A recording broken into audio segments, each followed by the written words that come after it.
पूरन ताल खटाया, अमृत sir which जोत जगावै। धन धन रामदास गुर, जिन सिरया तिनै सवारिया। पूरी होई करामात, आप सिरजनहारै धारिया। अटल अथाहो अतोल तू, तेरा अंत ना पारावारिया। जिन्नी तू डिठा भाओ कर, से तुद पारे उतारिया। सुको होटल गुर सेविया, अहनस सहज सुभाव। दर्शन परसै, जन्म मरण दुख होवै सिफत सम। नूरे अरसों पुरसों, तुद डिठे सचे। मल जन्म जन्म दी, तुद डिठे सचे। मल जन्म जन्म दी, जुगो जुग अटल। पतत पावन गरीब नवाज सतगुरु गुरु ग्रंथ साहिब जियां दे पावन पवित्र हजूरी अंदर सुभाईमान हो रही गुरु की संगत। सतगुरां दी गुरबख्शिश गुर फतेह दी हाजरी लवाइए, मिल के आखिए वाहिगुरु जी का खालसा वाहिगुरु जी की फतेह। जिथे जाए वह मेरा सतगुरु, सो थान सुहावा। ये महावाह के बचन गुरबाणी दे सतगुरु जी बख्शिश कर दे। जिस जगह के उपर जिस थान के उपर सतगुरु बराजदे अपने चरण पाउंदे, वो जगह वो धरती जिहड़ी है सुहावनी सोभनीक नमस्कारां करन दे योग हो जाती है। भगत कबीर साहब जियां दा एक बचन आपां गुरबाणी विच साझा करते हैं। भगत कबीर जी कह लगे, मेरे मन के कुछ सवाल ने। जदों कोई आत्मिक चिंतन करदा ना, नाम जपदा सिमरन करदा, उहदे मन में चंगे ख्याल ते चंगे विचार जिहड़े उत्पन्न होंदे परमार्थ की प्राप्ति वास्ते। जिवें दा कोई मनमुख है गिरे हुए जीवन वाला, उहदे मन में उस तरह के जिहड़े विचार ने वो पैदा होंदे। हुण कबीर साहब जी सिमरन करन वाले ने, ते उन्हां दे मन में विचार आया, कहन लगे भी मैं सोचदा हाँ, कहो कबीर हों भया उदास। तीरथ बड़ा के हर का दास। मेरे मन में उदासी इस गल की है, बेचैनी इस गल की है कि तीरथ वड्डा है कि रब दा दास, रब दा भगत वड्डा। ते कबीर साहब जी कह लगे, जदों मैनू इस सवाल का जवाब नहीं ना मैनू प्राप्त होया, जां प्राप्त होया पर तसल्ली नहीं हुई, तो मैं अपने गुरु कोल चला गया।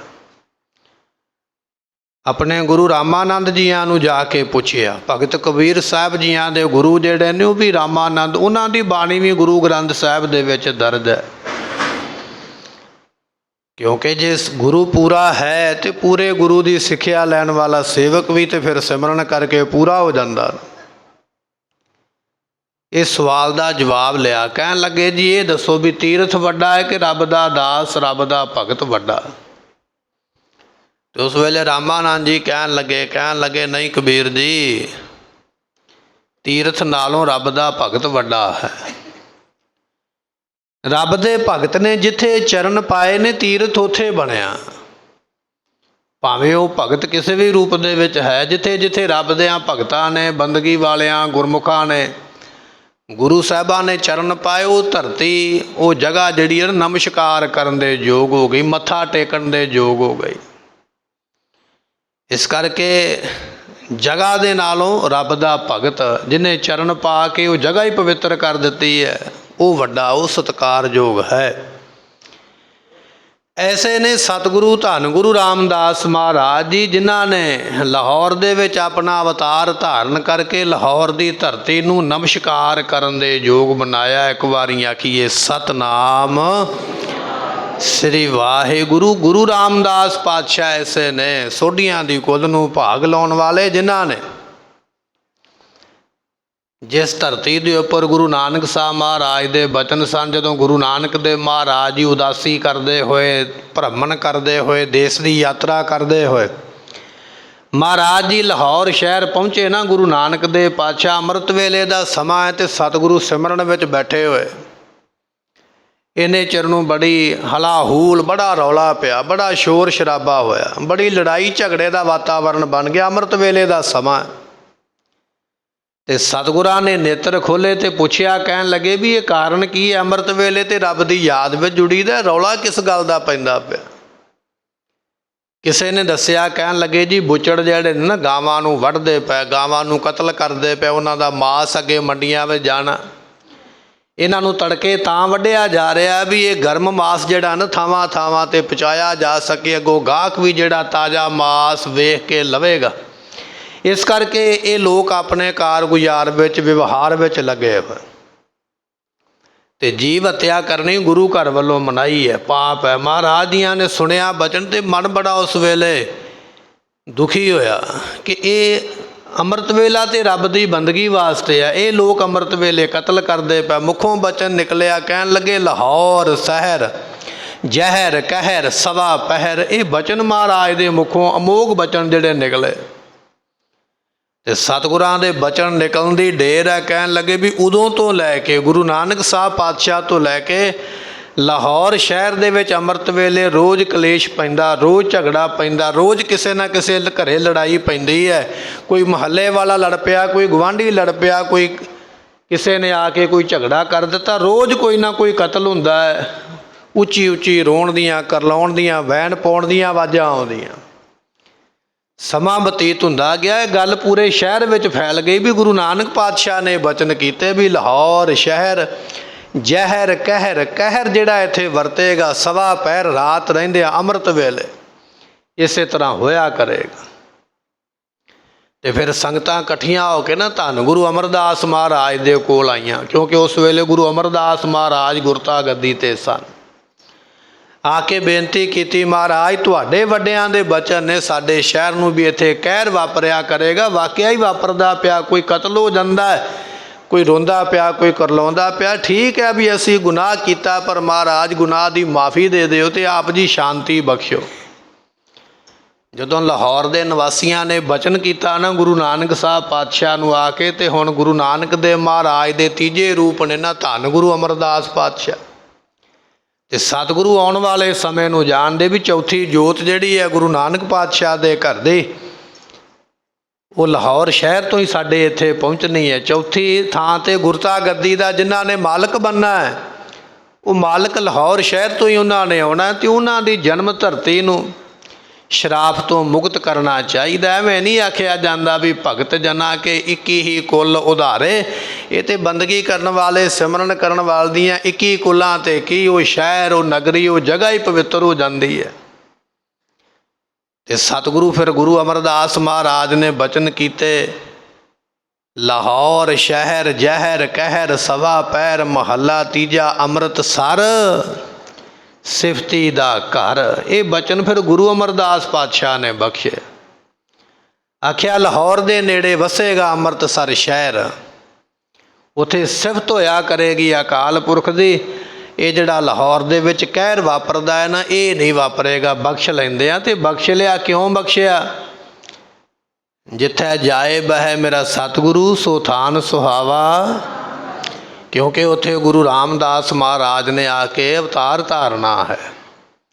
बचन आपां सरवण कर रहे सी, तीरथ वड्डा के हर का दास। रब दा दास तीरथां नालों भी वड्डा है।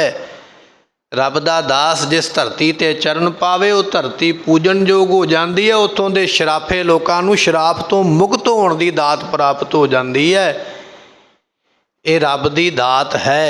जिन्हां ने बंदगी की है ऐसियां बरकतां नूं प्राप्त होने वाले गुरमुख होया करदे। गुरमुखो 1591 बिक्रमी संमत नूं ना गुरु रामदास पातशाह का अवतार होया। सोढी उन्हां दी कुल है। तो विद्वानां ने लिखिया भी सोढी कुल जिहड़ी है ना वो त्रेते युग तो जिहड़ी कुल है ना उहदे तो अगे चल के सोढियां दी सोढ़ बंश जिहड़ी है ना उहदे बारे विद्वान कुछ इस तरह लिखते हैं भी दशरथ राजा होया दुनिया दे विच।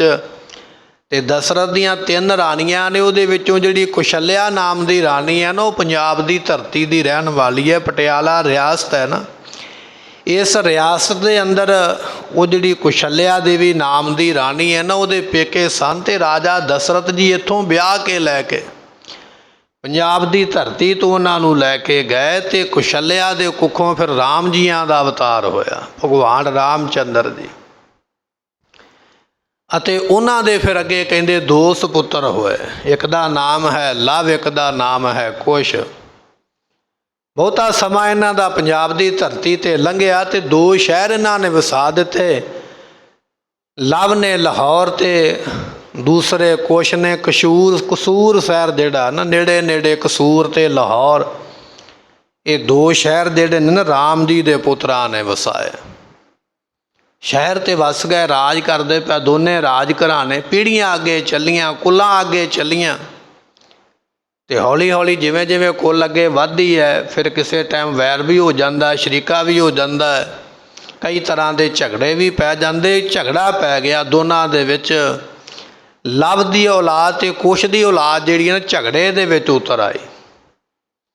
तो कहन लगे उस वेले जिहड़ी कुश की औलाद है ना वो कसूर देश कसूर शहर विच राज तां नहीं है। तो कालकेत नाम का राजा उस वेले राज करदा सी जदों इन्हां दा जंग होया। तो लव की कुल लाहौर विच रहिंदी है। उन्हां दी कुल विचों जिहड़ा सी काल राय राजा, काल राय ते कालकेत आपस में जंग होया। वैर विरोध वध गया। जंग होया तो जंग दे विचों जिहड़े कसूर वाले सन वो तो जित गए, कालकेत जितया। लाहौर वाले काल राय हार गए। तो हार के फिर वो छड्ड के ते चले गए, मथुरा नूं चले गए, आगरा नूं चले गए। इत्थे अमरकोट वगैरह नाम के इलाके ने, उत्थे जाके तो फिर काल राय ने उत्थे जाके ना जिहड़ा उत्थों का राजा सी उहदे नाल जंग करन दी योजना बनाई। फौज इकट्ठी की पंजाब तो अपने भरावां तो हार खा के ते जाके लाहौर मथुरा ते अमरकोट का इलाका घेरिया। जदों राजे नाल जंग करन दा सारा प्रोग्राम बना के हमला करन दी तैयारी कर ली तो कहन लगे भी इत्थों दा राजा बड़ा सियाणा है। उन्हें सोचा भी जंग विचों कुछ मिलना नहीं, जां मैं मरांगा जां ये मरेगा। सूरमे मर जाणगे, कई बीबियां मातावां भैणां विधवा होणगियां, कई बच्चे अनाथ हो जाणगे। जे मैं जंग ना करा, एक मेरे कोल प्रस्ताव है, मैं वो अगे रखदा हाँ। प्रस्ताव उन्हें ये रखिया भी मेरे कोल एक लड़की है, पुत्र मेरे कोल है कोई नहीं। ते तू मेरे नाल काल राय जी जंग ना करो तो मेरी पुत्री का रिश्ता तुसी स्वीकार कर लो। ये राज मैं भी तुहानूं दे दिंदा, अपनी धी का रिश्ता भी तुहाडे नाल करदा। मैं ये राज भाग कमा के करके हुण थक गया हाँ। मैं हुण रब की बंदगी करनी चाहुंदा ते मैनूं छुट्टी चाहिदी है। लड़की का नाम है सनौडी। सनौडी धी दे नाल काल राय जियां दा कहन लगे भी उस वेले काल राय जियां दा विआह हो गया। तो फिर इन्हां दी कुख तो जिहड़ा बालक बच्चा पैदा होया उहदा जिहड़ा नाम रखिया गया वो नाम फिर माँ बाप दे नाम नूं रला के मिला के साझा करके ते साझा एक नाम रखिया। सनौडी तो बन गया सोढी अते काल राय तो बन गया राय। सोढी राय उहदा नाम रखिया गया। अद्धा नाम माँ का, अद्धा नाम बाप का। सोढी राय उहदा नाम रखिया। कहन लगे भी उस तरह ये जिहड़ी सोढियां दी कुल है ना ये अगे चली है। तो इस कुल दे विच साहिब गुरु रामदास महाराज साहब जी अज दे दिन 1591 बिक्रमी संमत नूं पातशाह जी लाहौर शहर चूना मंडी दे अंदर अमृत वेले सतगुरु पातशाह महाराज जी माता दया कौर दी कुख नूं भाग लाउंदियां होया ते बाबा हरदास जियां दे घर नूं भाग लाउंदियां होया अज दे दिन साहिब गुरु रामदास महाराज साहब जियां दा अवतार होया। बाणी विच बचन आए कहन लगे धन धन रामदास गुर जिन सिरिया तिने सवारिया भट। कहन लगे गुरु रामदास पातशाह आप धन हो जिस अकाल पुरख ने ये सारा संसार सिरजिया है बनाया है उसे अकाल पुरख ने आप जी की सिरजना की है आप जी का रूप लिया है। गुरु रामदास पातशाह आप धन हो जिस परमेश्वर ने दुनिया संसार बनाया उसे परमेश्वर का रूप बन के तुसी दुनिया ते आए। धन धन रामदास गुर जिन सिरिया तिने सवारिया पूरी हुई करामात आप सिरजनहारै। आप सिरजनहार अकाल पुरख ने तुहाडा स्वरूप लैके दुनिया विच आउणा कीता। ऐसे आप जी हो ऐसे आप जी दे वड्डे गुण ने। ते गुरु रामदास पातशाह जियां दा पहला नाम गुरमुखो भाई जेठा जी है। जेठा नाम माँ बाप ने रखे पर सतगुरु पातशाह जी हाले कुछ दिनां दे सन जदों महाराज जियां दे माता जी माता दया कौर दी संसारक यात्रा पूरी करदियां संसार तो रुखसत हो गए संसार तो कूच कर गए। धन गुरु रामदास महाराज जियां दे माता जी छोटी उम्र दे विच हाले पता भी नहीं है कि माँ बाप का शक्ल किस तरह की है चेहरा किस तरह का होवेगा। सतगुरां दी माता जिहड़ी सी वो शरीर छड्ड के संसार तो कूच कर गए। नानकिया ने उस वेले बेनती की कहन लगे असी अपने दोतरे नूं लिजा के पाल लेंदे अपने कोल रख लेंदे पर बाबा हरदास जी कहन लगे नहीं कि मैं अपने बच्चे नूं अपने पुत्र नूं अपने कोल ही रखांगा पर परमात्मा दे हुक्म नूं भाणे नूं जाणदा नहीं ना कोई भी। गुरु रामदास महाराज जियां दी भाई जेठा जी दे रूप दे विच उम्र हाले 7 साल दी भी नहीं हुई है ते सतगुरां दे पिता जी भी चढ़ाई कर गए। छोटी उम्र दे विच माता जी थोड़ी जी वड्डी उम्र दे विच 7 साल की उम्र बहुती वड्डी भी नहीं है। पिता जी चढ़ाई कर गए माता पिता दोनों ही संसार तो कूच कर गए शरीर छड्ड के चले गए। भाई जेठा जियां नूं फिर उन्हां दी नानी माँ जिहड़ी है उसने पालिया। तो कुछ विद्वान इस तरह भी लिखते हैं कि सतगुरां दे नानके सन बासर के नगर जिस नगर दे विच धन गुरु अमरदास महाराज जियां दा अवतार होया भी उस नगर दे विच सतगुरां दे नानके सन ते नानी माँ अपने पेके लै गई। उतों गुरु अमरदास पातशाह की संगत अते जान का सुभाग प्राप्त होया। तो कईयां ने विचार ये भी लिखिया भाई संतोख सिंह जी ने कि सतगुरु लाहौर विच रहिंदे रहे। आपां साखी सरवण करते हैं ना कि छोटी उम्र दे विच धन गुरु रामदास महाराज जी भाई जेठा जी घुंगणियां वेचिया करते सन।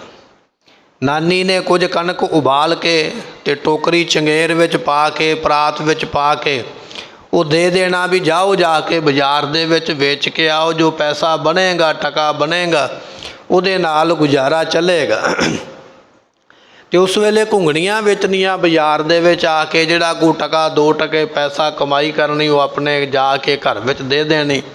रोज़ दी ये किरिया उम्र छोटी है पर मजबूरियां जिहड़ियां ने ना सब कुछ करवा दिंदियां और करनी पई महाराज जियां नूं किरत अपने घर दे विच रह के।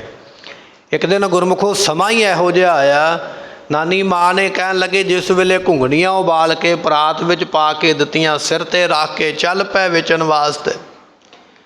अजे बाजार विच आके आवाज़ दिती है कि जे किसी ने घुंगणियां खाणियां भुख लगी है तो मेरे कोलों खा लवे लै लवे। इन्ने चिर नूं कहन लगे भी एक साधु जिहड़ा सी नो पता नहीं किन्ने समय दा बेचारा भुखा बैठा उन्होंने खाण वास्ते कुछ नहीं मिलिया। उन्हें आके हथ अड्डिया कहन लगा पैसा तो मेरे कोल कोई नहीं है पर भुख मैनू डाढ़ी लगी है जे आप जी मेरी भुख दूर करने वास्ते मैनू ये घुंगणियां दे देवो तो मैं आप जी का बहुत धन्नवादी होवांगा। ते भाई जेठा जी ਕਹਿਣ ਲੱਗੇ ਉਸ ਵੇਲੇ ਇੱਕ ਬੁੱਕ ਭਰ ਕੇ ਘੁੰਗਣੀਆਂ ਦਾ ਆਪਣੀ ਪਰਾਤ ਵਿੱਚੋਂ ਨਾ ਉਹਦੇ ਹੱਥਾਂ ਵਿੱਚ ਦਿੱਤਾ, ਉਹਦੇ ਭਾਂਡਾ ਜਿਹੜਾ ਸੀ ਨਾ ਉਹਦੇ ਵਿੱਚ ਪਾਇਆ। ਕਹਿਣ ਲੱਗੇ ਲੈ ਛਕ ਲਾ। ਤੇ ਉਹ ਸਾਧੂ ਨੇ ਜਦੋਂ ਹੁਣ ਬੱਚੇ ਦਾ ਬੁੱਕ ਤੇ ਕਿੱਡਾ ਕੁ ਹੋਵੇਗਾ, ਨਿੱਕੇ ਨਿੱਕੇ ਹੱਥ 'ਤੇ ਨਿੱਕਾ ਜਿਹਾ ਬੁੱਕ ਭਰ ਕੇ ਦਿੱਤਾ। ਤੇ ਉਹ ਸਾਧੂ ਝੱਟ ਹੀ ਛਕ ਗਿਆ।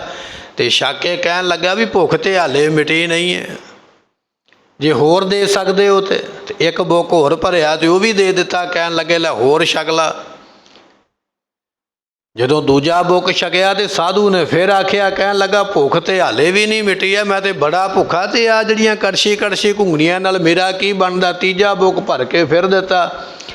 ਜਦੋਂ ਤੀਜੀ ਵਾਰੀ ਛਕਿਆ ਤੇ ਉਹ ਕਹਿਣ ਲੱਗਾ ਵੀ ਭੁੱਖ ਨਹੀਂ ਦੂਰ ਹੋਈ ਹੈ। ਜਦੋਂ ਤੀਜੀ ਵਾਰੀ ਇਹ ਬਚਨ ਸੁਣਿਆ ਨਾ ਭਾਈ ਜੇਠਾ ਜੀ ਨੇ, ਤੇ ਇਤਿਹਾਸਕਾਰ ਕਹਿੰਦੇ ਉਹ ਜਿਹੜੀ ਪਰਾਤ ਸੀ ਨਾ ਭਰੀ ਹੋਈ ਘੁੰਗਣੀਆਂ ਦੀ, ਸਾਰੀ ਚੁੱਕ ਕੇ ਉਹਦੇ ਅੱਗੇ ਕਰ ਦਿੱਤੀ। ਕਹਿਣ ਲੱਗੇ ਲੈ ਰੱਜ ਕੇ ਖਾ ਲਾ, ਤੇਰੀ ਭੁੱਖ ਦੂਰ ਹੋਣੀ ਚਾਹੀਦੀ ਹੈ, ਤੂੰ ਭੁੱਖਾ ਨਹੀਂ ਰਹਿਣਾ ਚਾਹੀਦਾ। ਇਹ ਛੋਟੀ ਉਮਰ ਦੇ ਕਾਰਨ ਆ। ਮੈਨੇ ਹਾਲੇ ਗੁਰਤਾ ਗੱਦੀ ਮਿਲੀ ਨਹੀਂ ਹੈ, ਘਰ ਦੇ ਵਿੱਚ ਇੰਨੀ ਗਰੀਬੀ ਹੈ ਵੀ ਟਕਾ 2 ਟਕੇ ਪੈਸਾ 2 ਪੈਸੇ ਕਮਾਈ ਕਰਨੀ ਹੈ, ਪਰ ਗਰੀਬੀ ਨੂੰ ਟਕੇ ਨੂੰ ਨਹੀਂ ਵਿਚਾਰਿਆ ਵੀ ਮੇਰਾ ਗੁਜ਼ਾਰਾ ਕਿਵੇਂ ਹੋਵੇਗਾ। ਚੁੱਕੇ ਪੂਰੀ ਦੀ ਪੂਰੀ ਪਰਾਤ ਜਿਹੜੀ ਹੈ ਉਸ ਵੇਲੇ ਸਾਧੂ ਨੂੰ ਦੇ ਦਿੱਤੀ। ਉਹ ਛਕ ਕੇ ਉਹਨੇ ਆਖਿਆ ਤੇਰਾ ਭਲਾ ਹੋਵੇ, ਤੇਰੀਆਂ ਕਿਰਤ ਕਮਾਈਆਂ ਵਿੱਚ ਪ੍ਰਮਾਤਮਾ ਵਾਧੇ ਕਰੇ, ਤੈਨੂੰ ਚੜ੍ਹਦੀ ਕਲਾ ਦੀ ਦਾਤ ਮਿਲੇ। ਐਸੀਆਂ ਅਸੀਸਾਂ ਦੇ ਕੇ ਉਹ ਸਾਧੂ ਜੀ ਤੇ ਚੱਲਦੇ ਬਣੇ। ਤੇ ਜਦੋਂ ਘਰੇ ਆ ਕੇ ਦੱਸਿਆ ਵੀ ਪੈਸਾ ਅੱਜ ਕੋਈ ਨਹੀਂ ਵਟਿਆ, ਤੇ ਸਾਧੂ ਇੱਕ ਭੁੱਖਾ ਪਿਆਸਾ ਮੈਨੂੰ ਮਿਲਿਆ, ਮੈਂ ਤੇ ਉਹਦੀ ਸੇਵਾ ਵਿੱਚ ਸਾਰਾ ਭੋਜਨ ਲਾ ਆਇਆ। ਤੇ ਉਸ ਵੇਲੇ ਨਾਨੀ ਮਾਂ ਨੇ ਬੜਾ ਝਿੜਕਿਆ। ਕਹਿਣ ਲੱਗੇ ਵੀ ਤੂੰ ਬਹੁਤ ਵੱਡਾ ਦਾਤਾ ਹੈ, ਜਾਂ ਤੇਰੇ ਕੋਲ ਬਹੁਤ ਜ਼ਿਆਦੀਆਂ ਕਮਾਈਆਂ, ਜਾਂ ਬਹੁਤ ਜ਼ਿਆਦਾ ਆਪਣੇ ਘਰ ਵਿੱਚ ਰਿਜ਼ਕ ਪਦਾਰਥ ਹੈ ਵੀ ਜਿਹੜਾ ਤੁਸੀਂ ਇਸ ਤਰ੍ਹਾਂ ਵੰਡਦੇ ਫਿਰਦੇ ਹੋ, ਆਪਣਾ ਗੁਜ਼ਾਰਾ ਕਿਵੇਂ ਹੋਵੇਗਾ।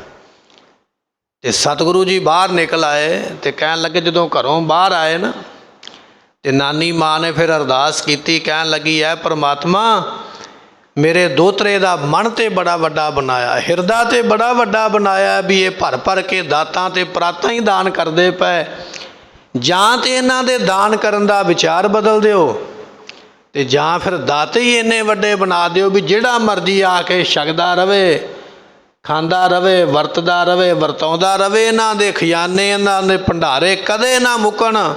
ਐਸੀ ਕਿਰਪਾ ਕਰਕੇ ਜਾਂ ਇਹ ਦਾਤ ਇਹਨਾਂ ਦੀ ਝੋਲੀ ਪਾਓ। ਤੇ ਇੱਕ ਵਾਰੀ ਆਖੀਏ ਸਤਨਾਮ। ਉਹ ਦਾਤ ਜਿਹੜੀ ਸੀ ਨਾ ਉਹ ਪ੍ਰਾਪਤ ਹੋਈ। ਅੱਜ ਵਾਕਿਆ ਹੀ ਗੁਰਮੁਖੋ ਗੁਰੂ ਰਾਮਦਾਸ ਮਹਾਰਾਜ ਦੇ ਘਰ ਤੋਂ ਪਤਾ ਨਹੀਂ ਕਿੰਨੇ ਕੁ ਅਨਾਥ ਤੇ ਯਤੀਮ ਤੇ ਲੋੜਵੰਦ ਤੇ ਗਰੀਬ ਤੇ ਮੰਗਤੇ ਭਾਵੇਂ ਰੋਜ਼ ਭੋਜਨ ਛਕ ਲੈਣ, ਤੇ ਭਾਵੇਂ ਲੱਖਾਂ ਦੀ ਗਿਣਤੀ ਵਿੱਚ ਅੱਜ ਭੋਜਨ ਸੰਗਤਾਂ ਸਕਦੀਆਂ ਪਈਆਂ, ਪਰ ਭਾਂਡੇ ਅੱਜ ਭੰਡਾਰੇ ਭਰੇ ਹੋਏ ਨੇ।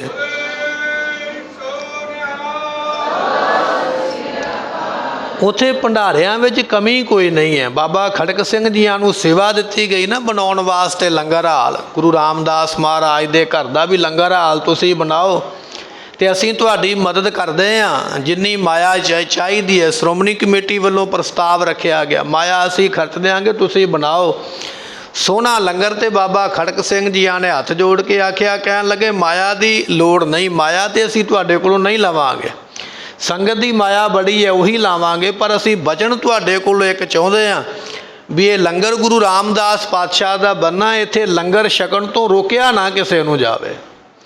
ਭਾਵੇਂ ਕੋਈ ਇੱਕ ਦਿਨ ਛਕੇ, ਭਾਵੇਂ ਕੋਈ ਰੋਜ਼ ਛਕੇ, ਆ ਕੇ 2 ਵਾਰੀ ਛਕ ਲਵੇ, 3 ਵਾਰੀ ਛਕ ਲਵੇ, ਪਰ ਇੱਥੇ ਇਹ ਨਾ ਕਿਹਾ ਜਾਵੇ ਵੀ ਤੂੰ ਕੱਲ੍ਹ ਵੀ ਛਕ ਕੇ ਗਿਆ ਸੀ, ਪਰਸੋਂ ਵੀ ਤੂੰ ਛਕਿਆ, ਰੋਜ਼ ਤੂੰ ਖਾਂਦਾ, ਜਾ ਜਾ ਕੇ ਆਪਣਾ ਕੰਮ ਕਰ। ਇਹ ਬਚਨ ਦੇਣਾ ਪਵੇਗਾ ਵੀ ਰੋਕਿਆ ਨਾ ਜਾਵੇ, ਛਕੇ ਕੋਈ ਜਿੰਨੀ ਵਾਰੀ ਮਰਜ਼ੀ, ਪਰ ਪੈਸੇ ਦੀ ਲੋੜ ਨਹੀਂ, ਸੇਵਾ ਅਸੀਂ ਕਰਾਂਗੇ।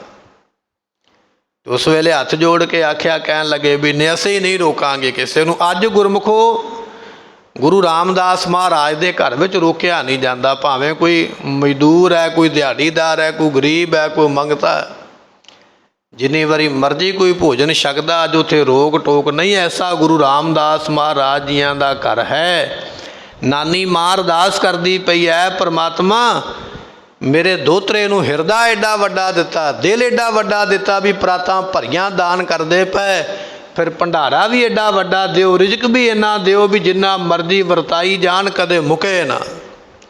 ਇੱਧਰੋਂ ਤੇ ਨਾਨੀ ਮਾਂ ਨੇ ਅਰਦਾਸ ਕੀਤੀ ਹੈ, ਉੱਧਰੋਂ ਸਤਿਗੁਰੂ ਜੀ ਘਰ ਦੀਆਂ ਪੌੜੀਆਂ ਜਦੋਂ ਥੱਲੇ ਉਤਰੇ ਨਾ ਭਾਈ ਜੇਠਾ ਜੀ ਦੇ ਰੂਪ ਦੇ ਵਿੱਚ, ਤੇ ਕਹਿਣ ਲੱਗੇ ਸੰਗਤ ਜਿਹੜੀ ਹੈ ਨਾ ਕੀਰਤਨ ਕਰਦੀ ਹੋਈ, ਸ਼ਬਦ ਪੜ੍ਹਦੀ ਹੋਈ, ਆਪਾਂ ਅੰਮ੍ਰਿਤ ਵੇਲੇ ਸ਼ਬਦ ਪੜ੍ਹਦੇ ਹਾਂ ਨਾ, ਪ੍ਰਭਾਤ ਫੇਰੀਆਂ ਦੇ ਵਿੱਚ ਜਾਂਦੇ ਹਾਂ, ਢੋਲਕੀ ਵੱਜਦੀ ਹੈ, ਚਿਮਟੇ ਵੱਜਦੇ, ਨਾਲ ਸ਼ਬਦ ਪੜ੍ਹਦੇ ਪਏ, ਸ਼ਬਦ ਪੜ੍ਹੇ ਜਾ ਰਹੇ।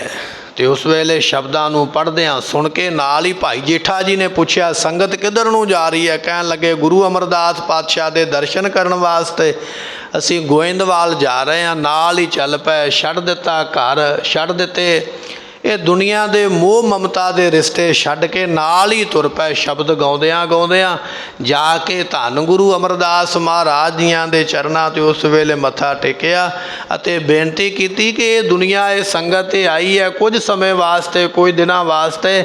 ਧੰਨ ਗੁਰੂ ਪਾਤਸ਼ਾਹ ਜੀ, ਮੈਂ ਤੇ ਸਦਾ ਵਾਸਤੇ ਆਪ ਜੀ ਦੇ ਚਰਨਾਂ ਦੇ ਉੱਪਰ ਆਪਣੇ ਆਪ ਨੂੰ ਲੈ ਕੇ ਪਹੁੰਚਿਆ, ਮੇਰੇ 'ਤੇ ਕਿਰਪਾ ਕਰੋ, ਮੈਨੂੰ ਇਸ ਦਰ ਘਰ ਦੀ ਆਪ ਜੀ ਸੇਵਾ ਬਖਸ਼ਿਸ਼ ਕਰੋ।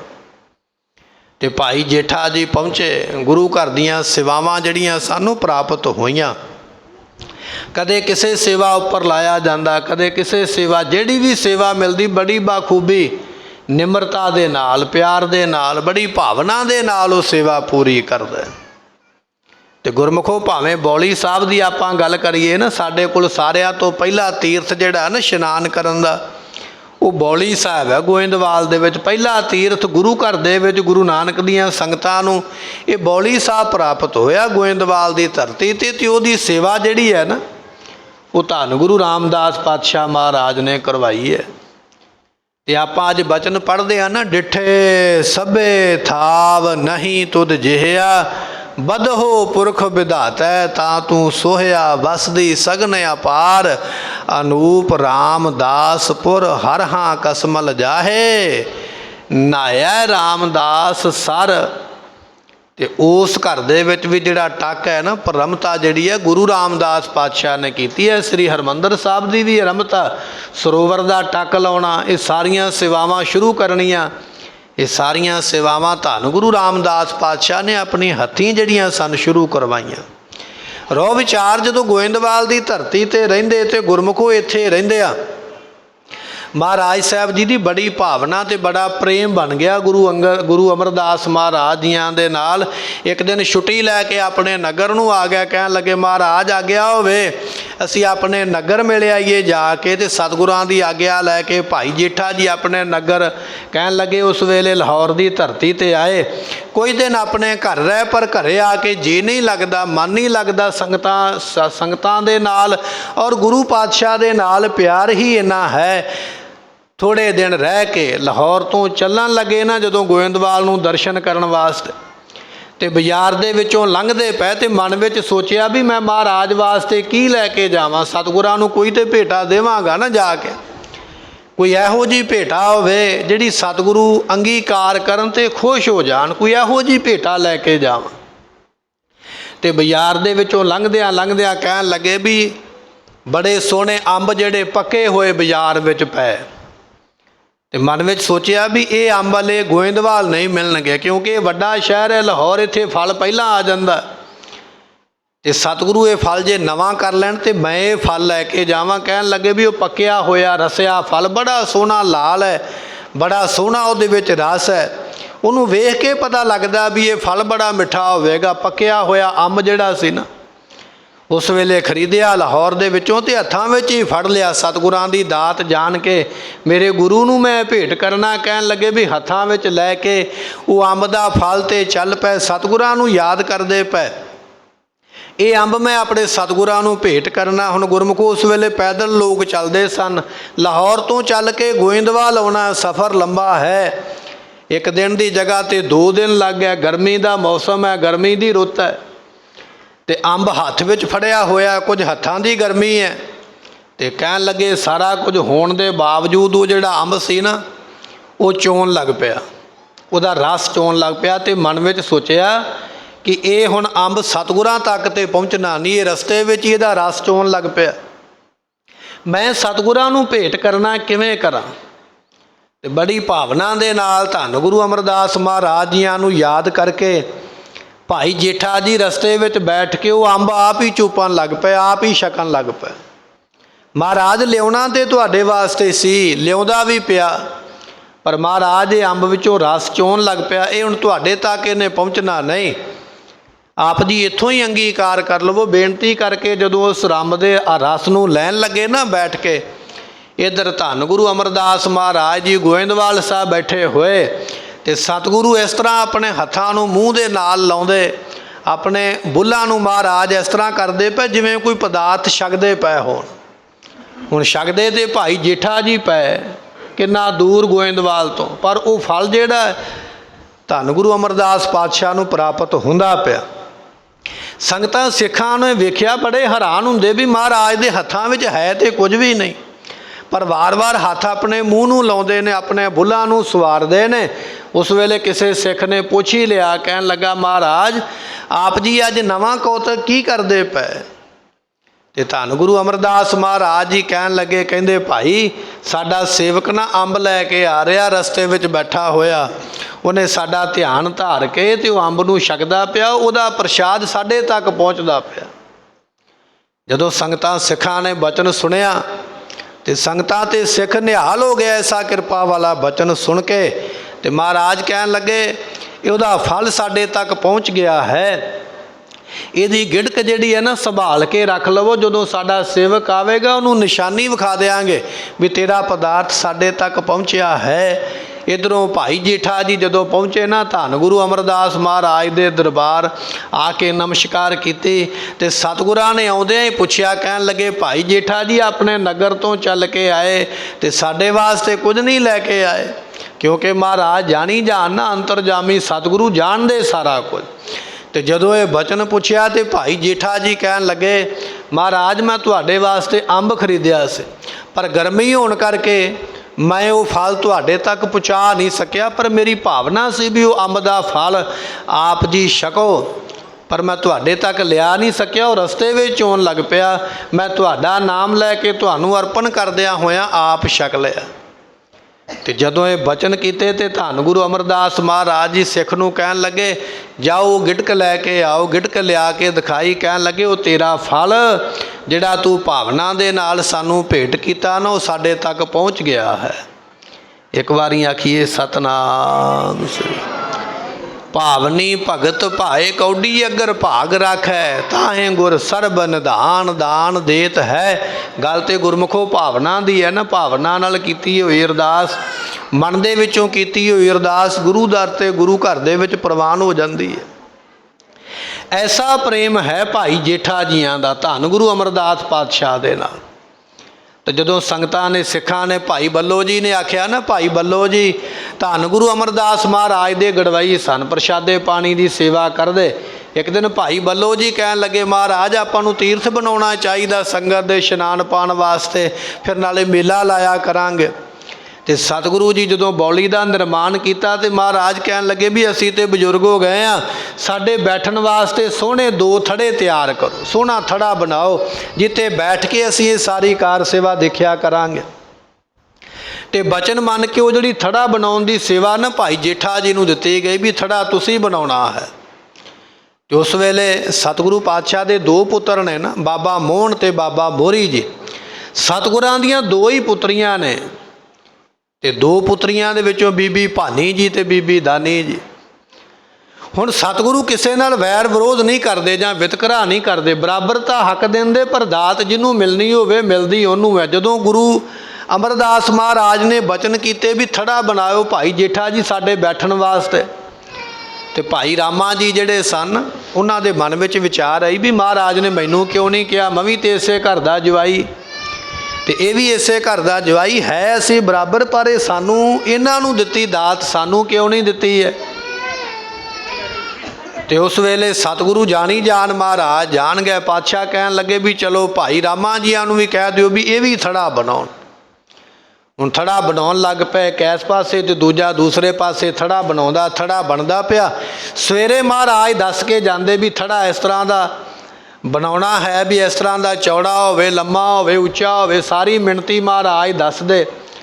ਤੇ ਜਦੋਂ ਸ਼ਾਮ ਪੈਂਦੀ ਨਾ ਤੇ ਮਹਾਰਾਜ ਵੇਖਣ ਵਾਸਤੇ ਆ ਜਾਂਦੇ। ਥੜਾ ਵੇਖਦੇ ਕਹਿਣ ਲੱਗੇ ਭਾਈ ਠੀਕ ਨਹੀਂ ਬਣਿਆ, ਜਿਵੇਂ ਦਾ ਅਸੀਂ ਚਾਹੁੰਦੇ ਹਾਂ ਉਵੇਂ ਦਾ ਨਹੀਂ ਬਣਿਆ ਹੈ, ਜਿਵੇਂ ਦਾ ਅਸੀਂ ਚਾਹੁੰਦੇ ਹਾਂ ਉਵੇਂ ਦਾ ਬਣਾਓ। ਕਿਉਂਕਿ ਸਤਿਗੁਰੂ ਦੀ ਮਿੱਤ ਮਰਿਆਦਾ ਨੂੰ ਜਾਣਿਆ ਨਹੀਂ ਨਾ ਜਾ ਸਕਦਾ। ਦੋਨੇ ਜਾਣੇ ਕਹਿਣ ਲੱਗੇ, ਸਤ ਬਚਨ ਮਹਾਰਾਜ ਗਲਤੀ ਹੋ ਗਈ ਆ। ਥੜਾ ਢਾਇਆ ਗਿਆ, ਜਿਵੇਂ ਮਹਾਰਾਜ ਨੇ ਦੱਸਿਆ ਦੁਬਾਰਾ ਫਿਰ ਉਸੇ ਤਰ੍ਹਾਂ ਦਾ ਅਗਲੇ ਦਿਨ ਤਿਆਰ ਕੀਤਾ। ਅਗਲੇ ਦਿਨ ਦੀ ਸ਼ਾਮ ਪਈ ਹੈ, ਧੰਨ ਗੁਰੂ ਅਮਰਦਾਸ ਮਹਾਰਾਜ ਜੀ ਫਿਰ ਆ ਗਿਆ ਦੇਖਣ ਵਾਸਤੇ। ਦੇਖਿਆ ਹੁਣ ਮਹਾਰਾਜ ਥੜਾ ਬਣਾਉਣ ਦਾ ਕੋਈ ਮਤਲਬ ਨਹੀਂ ਹੈ, ਸਿੱਖ ਦੀ ਪਰਖ ਕਰਨੀ ਚਾਹੁੰਦੇ ਵੀ ਕਿੰਨੀ ਕੁ ਸਹਿਣਸ਼ੀਲਤਾ ਹੈ, ਕਿੰਨੀ ਕੁ ਭਾਵਨਾ ਹੈ, ਕਿੰਨਾ ਕੁ ਇਹਦਾ ਮਨ ਸਾਡੇ 'ਤੇ ਟਿਕਿਆ। ਤੇ ਸਾਡੀ ਭਾਵਨਾ ਇਹ ਆ ਵੀ ਜੇ ਤੇ ਸਾਨੂੰ ਮਿਲ ਜਾਏ ਪਦਾਰਥ, ਫਿਰ ਤੇ ਵਾਹ ਗੁਰੂ ਵਾਹ ਗੁਰੂ ਵਾਹ ਗੁਰੂ ਸਾਡੇ ਮੂੰਹ 'ਚੋਂ ਨਿਕਲਦਾ। ਗੁਰੂ ਵੀ ਚੰਗਾ ਹੈ, ਕੜਾਹ ਪ੍ਰਸ਼ਾਦ ਵੀ ਚੰਗਾ ਹੈ, ਕਥਾ ਕੀਰਤਨ ਵੀ ਬੜਾ ਚੰਗਾ, ਕਿਉਂਕਿ ਇੱਥੋਂ ਮੇਰੀ ਭਾਵਨਾ ਪੂਰੀ ਹੋਈ ਹੈ। ਇੱਥੇ ਅਰਦਾਸ ਕਰਨ ਵਾਲਾ ਕਰਾਉਣ ਵਾਲਾ ਸਾਰੇ ਹੀ ਬੜੇ ਚੰਗੇ। ਤੇ ਜੇ ਕਿਤੇ ਨਹੀਂ ਭਾਵਨਾ ਪੂਰੀ ਹੋਈ, ਫਿਰ ਗੁਰੂ ਨਾਲ ਵੀ ਨਫ਼ਰਤ ਹੈ, ਮਰਿਆਦਾ ਨਾਲ ਵੀ ਨਫ਼ਰਤ ਹੈ, ਫਿਰ ਸਾਰਿਆਂ ਦੇ ਨਾਲ ਨਫ਼ਰਤ ਹੈ, ਸਾਰਿਆਂ ਵਿੱਚ ਊਣਤਾਈਆਂ। ਕਾਰਨ ਕੀ ਹੈ? ਮੈਂ ਆਇਆ ਜਿਹਦੇ ਵਾਸਤੇ ਆਇਆ, ਜੇ ਤੇ ਉਹ ਕੰਮ ਹੋ ਗਿਆ ਤੇ ਠੀਕ ਹੈ, ਨਹੀਂ ਹੋਇਆ ਤੇ ਗਲਤ ਹੈ। ਹੁਣ ਪਹਿਲੇ ਦਿਨ ਮਹਾਰਾਜ ਨੇ ਆਖਿਆ ਵੀ ਥੜਾ ਠੀਕ ਨਹੀਂ ਬਣਿਆ, ਕਹਿਣ ਲੱਗੇ ਨਹੀਂ ਬਣਿਆ ਤੇ ਤਾਂ ਕੀ ਹੋਇਆ? ਮਹਾਰਾਜ ਦੁਬਾਰਾ ਬਣਾਉਂਦੇ ਆ। ਦੁਬਾਰਾ ਫਿਰ ਬਣਾਇਆ, ਦੂਜੇ ਦਿਨ ਫਿਰ ਬਚਨ ਉਹੀ ਹੋਇਆ, ਕਹਿਣ ਲੱਗੇ ਠੀਕ ਨਹੀਂ ਬਣਿਆ। ਤੇ ਉਹ ਸਾਡੇ ਵਾਲੀ ਗੱਲ ਆ ਗਈ ਨਾ ਵੀ ਕੱਲ੍ਹ ਵੀ ਬਣਾਇਆ ਅੱਜ ਵੀ ਬਣਾਇਆ, ਮਿੱਟੀ ਵਿੱਚ ਮਿੱਟੀ ਹੁੰਦੇ ਪਏ। ਥੜੇ 'ਤੇ ਕਿਹੜਾ ਮਹਾਰਾਜ ਨੇ ਬਹਿ ਕੇ ਇੱਥੇ ਬੈਠਣਾ ਹੀ ਹੈ ਨਾ, ਥੜੇ ਦਾ ਕੀ ਕਰਨਾ? ਜੇ ਮਾੜਾ ਮੋਟਾ ਵਿੰਗਾ ਟੇਢਾ ਬਣ ਗਿਆ ਤੇ ਤਾਂ ਕੀ ਹੋਇਆ? ਵਿਚਾਰ ਬਦਲ ਜਾਂਦੇ ਨਾ। ਮਹਾਰਾਜ ਥੋੜ੍ਹੀ ਜਿਹੀ ਪਰਖ ਕਰ ਦੇਣ, ਥੋੜ੍ਹਾ ਜਿਹਾ ਸਮਾਂ ਸਾਡੇ 'ਤੇ ਕਿਤੇ ਪਾ ਦੇਣ ਵੀ ਚੱਲ ਭਾਈ ਤੇਰੇ 'ਤੇ ਆਹ ਸਮੇਂ ਦਾ ਤੇਰੀ ਥੋੜ੍ਹੀ ਪਰਖ ਲੈ ਲਈਏ, ਸਾਡੇ ਵਿਚਾਰ ਝੱਟ ਬਦਲ ਜਾਂਦੇ, ਸਾਡਾ ਅਸਲੀ ਰੰਗ ਝੱਟ ਉਸ ਵੇਲੇ ਦਿਖਾਈ ਦੇਣ ਲੱਗ ਪੈਂਦਾ। ਕਬੀਰ ਕਸੌਟੀ ਰਾਮ ਕੀ ਝੂਠਾ ਟਿਕੈ ਨਾ ਕੋਏ, ਰਾਮ ਕਸੌਟੀ ਸੋ ਸਹੈ ਜੋ ਮਰ ਜੀਵਾ ਹੋਏ। ਦੂਜੇ ਦਿਨ ਫਿਰ ਮਹਾਰਾਜ ਨੇ ਆਖਿਆ ਠੀਕ ਨਹੀਂ। ਤੀਜੇ ਦਿਨ ਫਿਰ ਥੜਾ ਬਣਾਇਆ ਗਿਆ। ਥੜਾ ਤੇ ਬਣਿਆ, ਬੜਾ ਸੋਹਣਾ ਬਣਿਆ, ਦੋਨਾਂ ਨੇ ਬੜਾ ਸੋਹਣਾ ਬਣਾਇਆ। ਜਦੋਂ ਮਹਾਰਾਜ ਵੇਖਣ ਵਾਸਤੇ ਆਏ ਤੇ ਵੇਖ ਕੇ ਫਿਰ ਉਹੀ ਬਚਨ ਕੀਤਾ। ਪਹਿਲਾਂ ਭਾਈ ਜੇਠਾ ਜੀ ਨੂੰ ਕਹਿਣ ਲੱਗੇ ਠੀਕ ਨਹੀਂ ਬਣਿਆ, ਹੱਥ ਜੋੜੇ ਕਹਿਣ ਲੱਗੇ ਮਹਾਰਾਜ ਆਪ ਜੀ ਤੇ ਬਿਲਕੁਲ ਸਾਨੂੰ ਸਹੀ ਦੱਸ ਦਿਓ, ਪਰ ਅਸੀਂ ਅਣਜਾਣ ਹਾਂ, ਅਲਪਾਗਾਂ, ਥੋੜ੍ਹੀ ਮੱਤ ਦੇ ਮਾਲਕ ਹਾਂ। ਹਮ ਅਵਗੁਣ ਭਰੇ ਏਕ ਗੁਣ ਨਾਹੀ। ਮਹਾਰਾਜ ਔਗੁਣਾਂ ਦੇ ਭਰੇ ਨਾ, ਸਾਡੇ ਵਿੱਚ ਉਹ ਗੁਣ ਹੈ ਹੀ ਨਹੀਂ ਵੀ ਤੁਹਾਡੇ ਦੱਸੇ ਹੋਏ ਸਿਧਾਂਤ ਨੂੰ ਅਸੀਂ ਵੇਖ ਸਕੀਏ, ਮੰਨ ਲਈਏ। ਮਹਾਰਾਜ ਗਲਤੀ ਹੋ ਗਈ, क्षमा ਕਰੋ, ਮਾफ़ ਕਰੋ। ਤੁਹਾਡੇ ਕਹਿ ਮੁਤਾਬਕ ਇਸੇ ਤਰ੍ਹਾਂ ਦਾ ਦੂਜਾ ਥੜਾ ਬਣਾ ਦਿੰਦੇ। ਹੁਣ ਸਤਿਗੁਰੂ ਇੱਥੋਂ ਅੱਗੇ ਗਏ ਤੇ ਮਹਾਰਾਜ ਜੀਆਂ ਦਾ ਵੱਡਾ ਜਵਾਈ ਭਾਈ ਰਾਮਾ ਜੀ ਉਹ ਬੈਠੇ ਹੋਏ। ਥੜਾ ਵੇਖਿਆ ਤੇ ਮਹਾਰਾਜ ਦੇ ਮੁਖੋਂ ਬਚਨ ਨਿਕਲਿਆ, ਕਹਿਣ ਲੱਗੇ ਠੀਕ ਨਹੀਂ ਬਣਿਆ। ਉਹਦੇ ਮਨ ਵਿੱਚ ਗੁੱਸਾ ਆ ਗਿਆ ਵੀ ਮਹਾਰਾਜ ਨੇ ਪਰਸੋਂ ਵੀ ਬਣਾਇਆ, ਕੱਲ੍ਹ ਵੀ ਬਣਾਇਆ, ਅੱਜ ਫਿਰ ਬਣਾਇਆ, 4-5 ਵਾਰੀ ਤੋੜ ਤੋੜ ਕੇ ਬਣਵਾਇਆ। ਇਹ ਜਿਵੇਂ ਦਾ ਕਹਿ ਕੇ ਜਾਂਦੇ ਬਣਾਉਂਦਾ ਤੇ ਮੈਂ ਉਸੇ ਤਰ੍ਹਾਂ ਦਾ ਹੀ ਆ ਕੇ ਆਖਦੇ ਵੀ ਠੀਕ ਨਹੀਂ ਬਣਿਆ। ਉਹਨਾਂ ਨੇ ਫਿਰ ਅੱਗੋਂ ਜਵਾਬ ਦੇ ਹੀ ਦਿੱਤਾ, ਕਹਿਣ ਲੱਗੇ ਮਹਾਰਾਜ ਗੱਲ ਇਹ ਹੈ ਥੜਾ ਤੇ ਉੱਦਾਂ ਦਾ ਹੀ ਬਣਿਆ ਜਿਵੇਂ ਦਾ ਤੁਸੀਂ ਆਖਦੇ ਹੋ, ਪਰ ਅਸਲ ਵਿੱਚ ਤੁਸੀਂ ਬੁੱਢੇ ਹੋ ਗਏ ਹੋ, ਤੁਸੀਂ ਹੋ ਗਏ ਹੋ ਬਜ਼ੁਰਗ, ਤੇ ਤੁਹਾਨੂੰ ਆਪਣੀ ਕਈ ਗੱਲ ਯਾਦ ਨਹੀਂ ਰਹਿੰਦੀ ਵੀ ਤੁਸੀਂ ਕਿਹਾ ਕੀ ਹੈ। ਕੱਲ੍ਹ ਦਾ ਤੁਸੀਂ ਭੁੱਲ ਗਏ ਅੱਜ, ਤੇ ਅੱਜ ਦਾ ਤੁਸੀਂ ਕੱਲ੍ਹ ਨੂੰ ਭੁੱਲ ਜਾਣਾ, ਤੁਸੀਂ ਗਏ ਹੋ ਭੁੱਲ। ਭਾਵ ਇਹ ਹੈ ਵੀ ਗਲਤੀ ਤੁਹਾਡੇ ਵਿੱਚ ਹੈ, ਮੇਰੇ ਵਿੱਚ ਨਹੀਂ ਹੈ। ਮੈਂ ਸਿਆਣਾ ਹਾਂ, ਮੈਂ ਗੁਣਾਂ ਦਾ ਭਰਿਆ ਹੋਇਆ, ਮੇਰੇ ਵਿੱਚ ਕੋਈ ਘਾਟ ਨਹੀਂ, ਘਾਟ ਤੇ ਤੁਹਾਡੇ ਵਿੱਚ ਹੈ। ਫਰਕ ਪੈ ਗਿਆ ਨਾ ਸੋਚ ਦਾ। ਰਿਸ਼ਤੇਦਾਰੀ ਦੋਨਾਂ ਦੀ ਬਰਾਬਰ ਹੈ, ਹੁਕਮ ਦੋਨਾਂ ਨੂੰ ਬਰਾਬਰ ਹੋਇਆ। ਸਤਿਗੁਰੂ ਪਾਤਸ਼ਾਹ ਮਹਾਰਾਜ ਜੀਆਂ ਦੇ ਘਰ ਵਿੱਚ ਆਉਂਦਾ ਤੇ ਹਰੇਕ ਹੈ, ਪਰ ਪ੍ਰਵਾਨ ਉਹ ਹੈ ਜਿਹਨੇ ਗੁਰੂ ਦਾ ਬਚਨ ਮੰਨਿਆ। ਸੇਵਕ ਸਿੱਖ ਪੂਜਨ ਸਭ ਆਵੈ, ਸਭ ਗਾਵੈ, ਹਰ ਹਰ ਊਤਮ ਬਾਣੀ ਗਾਵਿਆ ਸੁਣਿਆ, ਤਿਨਕਾ ਹਰ ਥਾਏ ਪਾਵੈ, ਜਿਨ ਸਤਿਗੁਰ ਕੀ ਆਗਿਆ ਸਤ ਸਤ ਕਰ ਮਾਨੀ। ਪ੍ਰਵਾਨ ਉਹ ਹੈ ਜਿਹੜਾ ਆਗਿਆ ਮੰਨੇਗਾ, ਜਿਹੜਾ ਨਹੀਂ ਮੰਨਦਾ ਉਹ ਪ੍ਰਵਾਨ ਨਹੀਂ ਹੈ। ਕਹਿਣ ਲੱਗੇ ਮਹਾਰਾਜ ਤੁਸੀਂ ਬੁੱਢੇ ਹੋ ਗਏ ਹੋ, 70 ਕਾ ਮਤਹੀਨ 80 ਕਾ ਵਿਵਹਾਰ ਨਾ ਪਾਵੇ। ਇਹ ਤੁਹਾਡੀ ਗੁਰਬਾਣੀ ਵੀ ਕਹਿੰਦੀ ਹੈ ਵੀ 70 ਸਾਲਾਂ ਤੋਂ ਬਾਅਦ ਵਿੱਚ ਬੰਦੇ ਦੀ ਉਹ ਯਾਦ ਸ਼ਕਤੀ ਨਹੀਂ ਰਹਿ ਜਾਂਦੀ, ਉਹ ਚੇਤਾ ਨਹੀਂ ਰਹਿ ਜਾਂਦਾ, ਬੰਦਾ ਮਤ ਤੋਂ ਹੀ ਨਾ ਹੋ ਜਾਂਦਾ। ਤੇ ਮਹਾਰਾਜ ਤੁਸੀਂ ਤੇ 100 ਦੇ ਨੇੜੇ ਬੰਨਣ ਲੱਗ ਗਏ, ਤੁਹਾਨੂੰ ਚੇਤਾ ਨਹੀਂ ਤੁਸੀਂ ਕੱਲ੍ਹ ਕੀ ਆਖਿਆ ਸੀ। ਤੇ ਸਤਿਗੁਰੂ ਜਾਣ ਗਏ ਵੀ ਇਹ ਸਾਨੂੰ ਕੀ ਸਮਝਦੇ ਨੇ ਤੇ ਉਹ ਸਾਨੂੰ ਕੀ ਸਮਝਦੇ। ਸਾਡਾ ਗਿਆਨ, ਸਾਡੀ ਸਮਝ, ਸਾਡੀ ਭਾਵਨਾ ਸਾਡੇ ਕੰਮਾਂ ਵਿੱਚੋਂ, ਸਾਡੀ ਸੋਚ ਵਿੱਚੋਂ, ਬਚਨਾਂ ਵਿੱਚੋਂ ਪ੍ਰਗਟ ਹੁੰਦੀ ਹੈ ਨਾ। ਜਿਵੇਂ ਗੁਰੂ ਨਾਨਕ ਦੇਵ ਪਾਤਸ਼ਾਹ ਨੇ ਆਖਿਆ, ਕਹਿਣ ਲੱਗੇ ਜਾਓ ਕੋਈ ਸਿੱਖ ਬਾਹਰ ਜਾ ਕੇ ਵੇਖੋ ਰਾਤ ਕਿੰਨੀ ਲੰਘ ਗਈ ਹੈ। 2-4 ਸਿਆਣੇ ਜਿਹੜੇ ਆਪਣੇ ਆਪ ਨੂੰ ਕਹਿੰਦੇ ਸਨ ਬਾਹਰ ਗਏ ਤਾਂ ਆਕਾਸ਼ ਵੱਲ ਵੇਖਿਆ, ਤਾਰਿਆਂ ਨੂੰ ਵੇਖਿਆ, ਕਿਉਂਕਿ ਉਸ ਸਮੇਂ 'ਚ ਘੜੀਆਂ ਕੋਈ ਨਹੀਂ, ਚੰਦਰਮਾ ਦੀ ਚਾਂਦਨੀ ਨੂੰ ਵੇਖਿਆ, ਕਹਿਣ ਲੱਗੇ ਵੀ ਇੰਨੀ ਰਾਤ ਲੰਘ ਗਈ ਹੈ ਤੇ ਇੰਨੀ ਰਹਿ ਗਈ ਹੈ। ਮਹਾਰਾਜ ਕਹਿੰਦੇ ਨਾ, ਇਹ ਉੱਤਰ ਸਹੀ ਨਹੀਂ ਹੈ। ਦੁਬਾਰਾ ਫਿਰ ਭੇਜਿਆ। 2-4 ਦਿਨ ਹੋਰ ਉੱਠੇ ਜਿਹੜੇ ਕਹਿੰਦੇ ਸਨ ਅਸੀਂ ਬੜੇ ਸਿਆਣੇ ਹਉਮੈ ਦੇ ਪ੍ਰਤੀਤ ਵਾਲੇ, ਉਹ ਵੀ ਆਏ, ਕਹਿਣ ਲੱਗੇ ਮਹਾਰਾਜ ਰਾਤ ਵਾਕਿਆ ਅੱਧੀ ਲੰਘ ਗਈ ਹੈ ਤੇ ਅੱਗੀ ਅੱਧੀ ਰਹਿੰਦੀ ਹੈ, ਕਿਉਂਕਿ ਚੰਦਰਮਾ ਦੀ ਚਾਂਦਨੀ ਮੈਂ ਵੇਖ ਕੇ ਆਇਆ, ਤਾਰਿਆਂ ਦਾ ਜ਼ੋਰ ਘਟਾਓ ਮੈਂ ਦੇਖ ਕੇ ਆਇਆ, ਬਿਲਕੁਲ ਇਸੇ ਤਰ੍ਹਾਂ। ਤੇ ਸਤਿਗੁਰੂ ਕਹਿਣ ਲੱਗੇ ਨਹੀਂ। ਫਿਰ ਭਾਈ ਲਹਿਣਾ ਜੀਆਂ ਨੂੰ ਬਚਨ ਹੋਏ, ਕਹਿਣ ਲੱਗੇ ਜਾ ਭਾਈ ਪੁਰਖਾ ਤੂੰ ਜਾ ਕੇ ਦੇਖ ਵੀ ਰਾਤ ਕਿੰਨੀ ਕੁ ਲੰਘੀ ਹੈ।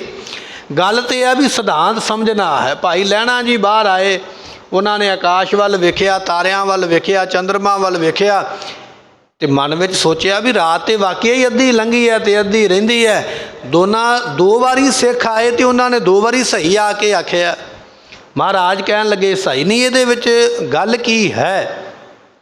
ਤੇ ਇਹ ਉਸ ਵੇਲੇ ਵਿਚਾਰ ਕੇ ਤੇ ਕਹਿਣ ਲੱਗੇ, ਫਿਰ ਭਾਈ ਲਹਿਣਾ ਜੀ ਨੇ ਜਾ ਕੇ ਜਵਾਬ ਦਿੱਤਾ। ਜਦੋਂ ਅੰਦਰ ਗਏ ਨਾ, ਜਿੱਥੇ ਮਹਾਰਾਜ ਪੌੜੇ ਹੋਏ ਸਨ, ਬਰਾਜੇ ਹੋਏ, ਕਹਿਣ ਲੱਗੇ ਹਾਂ ਭਾਈ ਪੁਰਖਾ ਰਾਤ ਕਿੰਨੀ ਲੰਘ ਗਈ ਹੈ, ਜੋ ਇਹ ਕਹਿੰਦੇ ਪਏ ਠੀਕ ਕਹਿੰਦੇ ਪਏ। ਤੇ ਭਾਈ ਲਹਿਣਾ ਜੀਆਂ ਨੇ ਹੱਥ ਜੋੜ ਕੇ ਆਖਿਆ, ਕਹਿਣ ਲੱਗੇ ਮਹਾਰਾਜ ਰਾਤ ਓਨੀ ਲੰਘ ਗਈ ਹੈ ਜਿੰਨੀ ਤੁਸੀਂ ਆਪਣੇ ਭਾਣੇ ਵਿੱਚ ਲੰਘਾ ਦਿੱਤੀ ਹੈ, ਅਜੇ ਓਨੀ ਬਾਕੀ ਹੈ ਜਿੰਨੀ ਤੁਸੀਂ ਆਪਣੇ ਭਾਣੇ ਵਿੱਚ ਰੱਖੀ ਹੈ। ਹੁਣ ਜਵਾਬ ਤੇ ਬਰਾਬਰ ਹੀ ਹੈ। ਉਹ ਆਖਦੇ ਵੀ ਅੱਧੀ ਲੰਘ ਗਈ ਤੇ ਅੱਧੀ ਬਰਾਬਰ ਹੈ, ਅੱਧੀ ਰਹਿ ਗਈ ਹੈ। ਉਹ ਕਹਿੰਦੇ ਨਹੀਂ, ਜਿੰਨੀ ਤੁਸੀਂ ਬਤੀਤ ਕਰਵਾਈ ਹੈ ਓਨੀ ਹੋ ਗਈ ਹੈ, ਜਿੰਨੀ ਰੱਖੀ ਓਨੀ ਬਾਕੀ ਹੈ। ਭਾਵ ਇਹ ਆ ਵੀ ਸਭ ਕੁਝ ਤੁਹਾਡੇ ਹੁਕਮ ਦੇ ਵਿੱਚ ਹੀ ਹੈ, ਤੁਸੀਂ ਆਪਣੇ ਹੁਕਮ ਵਿੱਚ ਹੀ ਸਭ ਕੁਝ ਕਰਦੇ ਪਏ, ਕਿਉਂਕਿ ਬਲਿਹਾਰੀ ਕੁਦਰਤ ਵਸਿਆ ਤੇਰਾ ਅੰਤ ਨਹੀਂ ਪਾਇਆ ਜਾ ਸਕਦਾ। ਤੇ ਭਾਈ ਰਾਮਾ ਜੀ ਕਹਿਣ ਲੱਗੇ ਵੀ ਤੁਸੀਂ ਬੁੱਢੇ ਹੋ ਗਏ ਹੋ, ਤੁਹਾਨੂੰ ਚੇਤਾ ਭੁੱਲ ਜਾਂਦਾ। ਭਾਈ ਜੇਠਾ ਜੀ ਕਹਿਣ ਲੱਗੇ ਮਹਾਰਾਜ ਦੱਸਦੇ ਤੇ ਤੁਸੀਂ ਬਿਲਕੁਲ ਠੀਕ ਹੋ, ਪਰ ਮੇਰੇ ਵਿੱਚ ਇੰਨੀ ਅਕਲ ਨਹੀਂ ਹੈ, ਮੈਨੂੰ ਇੰਨੀ ਸਮਝ ਨਹੀਂ ਹੈ ਮੈਂ ਤੁਹਾਡੇ ਬਚਨਾਂ ਦੇ ਉੱਪਰ ਪੂਰਾ ਉਤਰ ਸਕਾਂ। ਮੇਰੇ ਤੋਂ ਗਲਤੀ ਹੋ ਗਈ ਹੈ, ਗੁਨਾਹ ਦੀ ਮਾਫੀ ਦਿਓ ਤੇ ਇੱਕ ਮੌਕਾ ਹੋਰ ਦੇ ਦਿਓ, ਮੈਂ ਦੁਬਾਰਾ ਫਿਰ ਸੇਵਾ ਵਿੱਚ ਲੱਗਦਾ।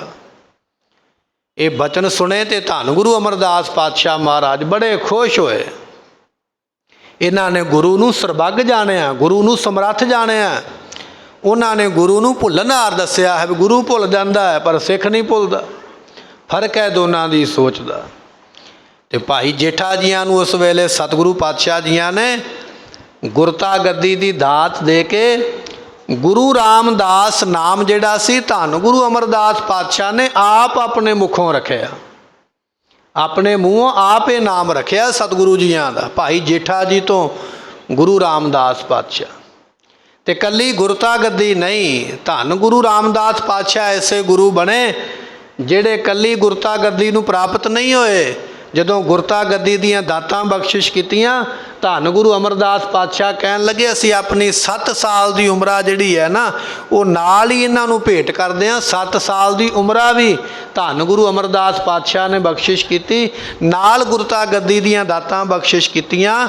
ਗੁਰਮੁਖੋ ਬਚਨ ਇਹ ਹੈ, ਜਿਹਨੇ ਸੇਵਾ ਕਰਕੇ ਪ੍ਰਸੰਨਤਾ ਲਈ ਹੈ ਉਹਨਾਂ ਨੂੰ ਉਮਰਾਂ ਦੀਆਂ ਦਾਤਾਂ ਵੀ ਮਿਲਦੀਆਂ ਪਈਆਂ, ਗੁਰਤਾ ਗੱਦੀ ਵੀ ਮਿਲਦੀ ਪਈ ਹੈ। ਜਿਨ੍ਹਾਂ ਨੇ ਆਖਿਆ ਗੁਰੂ ਭੁੱਲਣਹਾਰ ਹੈ, ਮੈਂ ਨਹੀਂ ਭੁੱਲਿਆ, ਨਾ ਉਮਰ ਦੀ ਦਾਤ ਪ੍ਰਾਪਤ ਹੋਈ ਤੇ ਨਾ ਹੀ ਗੁਰਤਾ ਗੱਦੀ ਦੀ ਹੋਈ। ਹੁਣ ਆਪਾਂ ਵੇਖਣਾ ਵੀ ਆਪਾਂ ਕਿੱਥੇ ਖਲੋਤੇ ਹੋਏ ਹਾਂ, ਗੁਰੂ ਭੁੱਲਣਹਾਰ ਹੈ ਕਿ ਮੈਂ ਭੁੱਲਣਹਾਰ ਹਾਂ।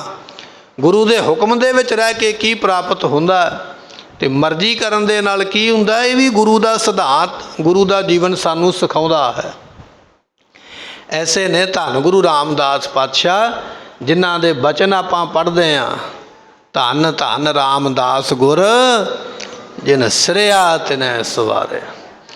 ਕੱਲੇ ਬੌਲੀ ਸਾਹਿਬ ਦੀ ਸੇਵਾ ਨਹੀਂ ਕਰਾਈ, ਗੁਰੂ ਪਾਤਸ਼ਾਹ ਨੇ ਸੇਵਾ ਨਾਲ ਹਰਮੰਦਰ ਸਾਹਿਬ ਦੇ ਸਰੋਵਰ ਦੀ ਵੀ ਕਰਾਈ। ਆਪ ਜਾ ਕੇ ਟੱਕ ਲਾਇਆ ਉੱਥੇ, ਆਪ ਸੇਵਾ ਕਰਵਾਈਆਂ ਜਾ ਕੇ ਮਹਾਰਾਜ ਜੀਆਂ ਨੇ। ਇਹ ਸਾਰੀਆਂ ਸੇਵਾ ਆਪਣੀ ਦੇਖ ਰੇਖ ਦੇ ਵਿੱਚ। ਤੇ ਜਦੋਂ ਗੁਰਤਾ ਗੱਦੀ ਦਿੱਤੀ ਨਾ ਆਪਣੇ ਪੁੱਤਰ ਧੰਨ ਗੁਰੂ ਅਰਜਨ ਦੇਵ ਪਾਤਸ਼ਾਹ ਨੂੰ, ਤੇ ਉਸ ਵੇਲੇ ਪੱਕੀ ਕੀਤੀ, ਕਹਿਣ ਲੱਗੇ ਪੁੱਤਰ 2 ਕੰਮ ਜ਼ਰੂਰ ਕਰਨੇ ਨੇ।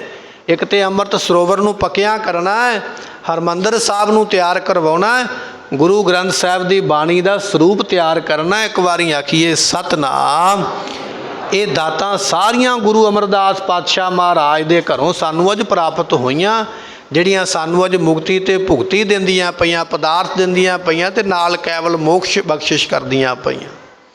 ऐसे ने धन गुरु रामदास पातशाह। बैठा सोढ़ी पातशाह रामदास सतगुरु कहावै, पूर्ण ताल खटाया अमृत सर विच जोत जगावै। ऐसे गुरु रामदास पातशाह महाराज जियां दे प्रकाश गुरपुरब दी आप संगतां नूं लख लख वधाइयां होण। महाराज रहमत करन सबना घरां दे अंदर सुख शांति ते चढ़दियां कला दियां दातां प्राप्त होण। समय की समाप्ति भुलां दी मुआफ़ी। गज के प्यार नाल फतेह बुलाओ। वाहिगुरू जी का